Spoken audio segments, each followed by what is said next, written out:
Alright guys, welcome to the final video for the defensive guide. Now I'm sure at some point I will be updating this just as the meta changes, patches come out, things of that nature. But for right now, this is going to be the last video.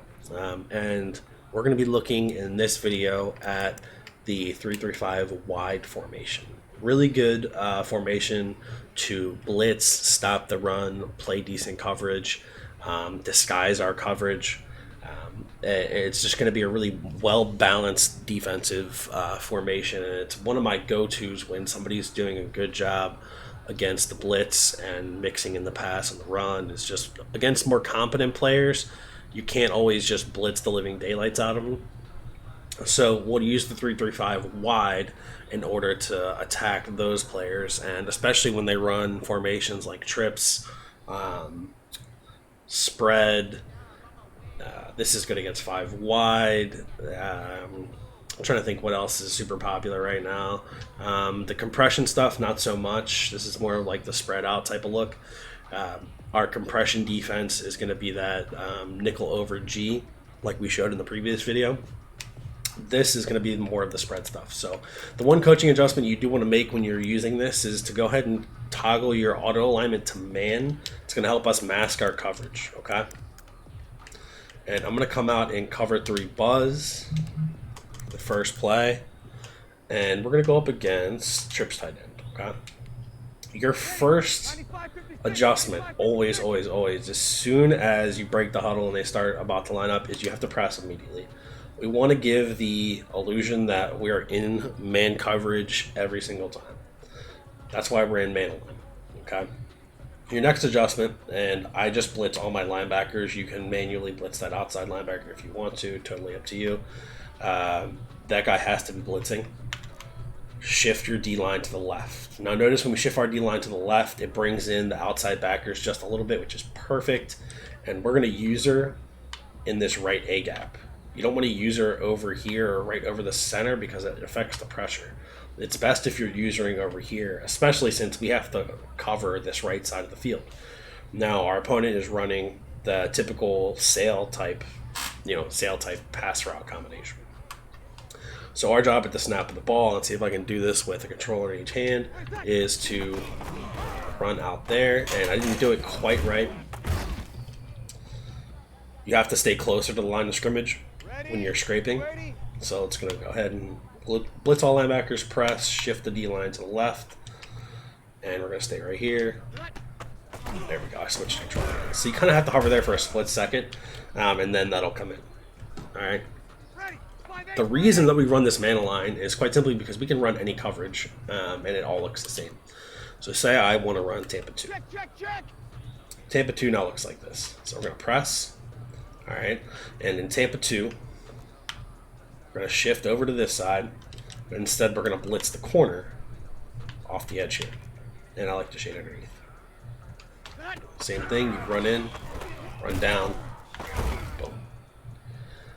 The pressure will now come off the left. Alright, so what if we want to run 2-man under?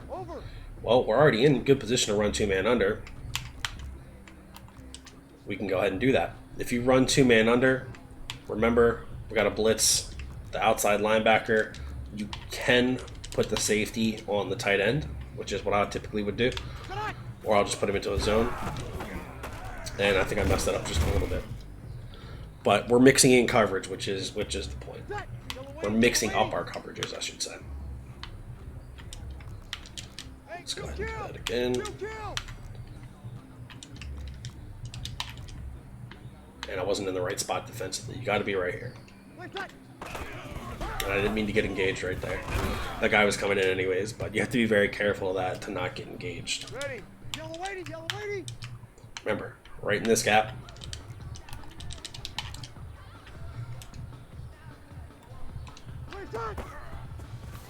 And it doesn't always come in perfectly, but we have pretty good coverage out there. And that's the reason that we have good pass rushers, right? Ready? 95-56.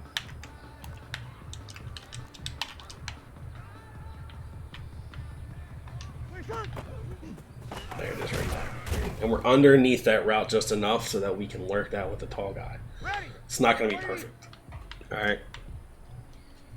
So yeah, you definitely want to mix in the coverages. As far as just defending this formation in general, this is a really difficult formation to defend in this game. If they max protect, you're in a tough spot.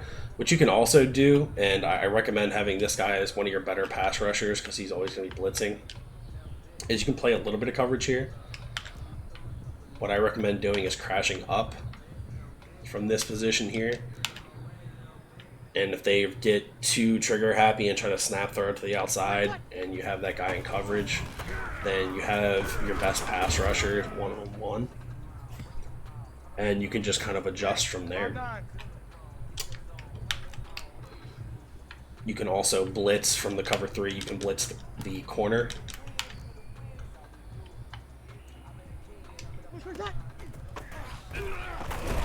Something like that.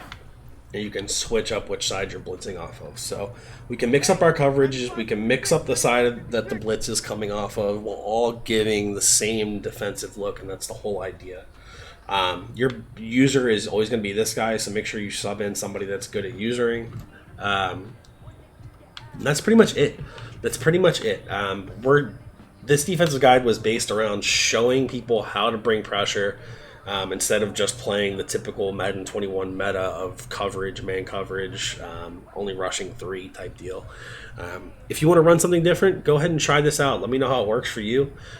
Put something down in the comments below. If you're having issues with it, I can help you out. But stay tuned to the YouTube because there will be some updates coming out eventually. Maybe an offensive ebook, I'm not sure. But here we are. We're all done. Appreciate you guys watching.